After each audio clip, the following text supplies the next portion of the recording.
सध्या नांदगाव तालुक्यात भीषण पाणी टंचाई भेडसावते। तालुक्याला पाणी पुरवठा करणाऱ्या माणिकपुंज धरणातून सर्रास पाणी चोरी सुरू आहे, असा आरोप नागरिकांचा आहे। नांदगाव नगर परिषद पाणी पुरवठा विभागाचे कर्मचारी या धरणावरून ये जा करतात, मात्र ही बाब त्यांच्या लक्षात आली का नाही, असा प्रश्न आता स्थानिक विचारतायत। माणिकपुंज धरणातून पाणी पुरवठा सुरळीत राहावा यासाठी कोणतेही प्रयत्न केलेला दिसत नसल्याचा आरोप नागरिकांनी केलाय।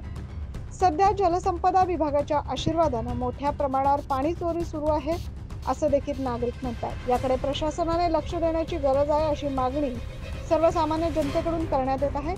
याबाबत नांदगावचे तहसीलदार सुनील सौंदाणे यांनी अधिक माहिती दिली। सध्या नांदगाव तालुक्यामध्ये 47 गावं आणि 222 वाड्या पाडेवस्ती 49 टँकर चालू आहेत आपल्याकडे।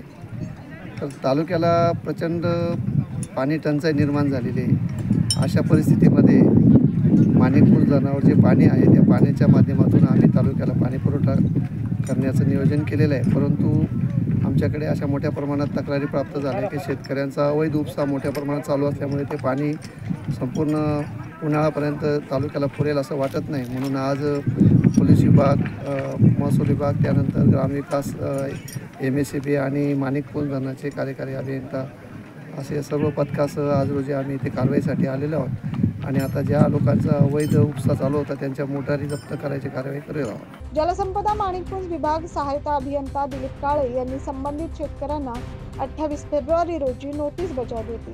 8 दिवसांपूर्वी शेतकऱ्यांना तोंडी आवाहन देखील केले होते। तर याबाबत संबंधित विभागाकडून माहिती घेतो, मग कळवतो अशी उडवाउडवीची उत्तरे दिली जात आहेत। याकडे जिल्हाधिकारी आणि जलसंपदा विभागाने लक्ष घालून दोषींवर कारवाई करावी अशी मागणी करण्यात येते। न्यूज महाराष्ट्रासाठी प्रतिनिधी अनिल धामणे।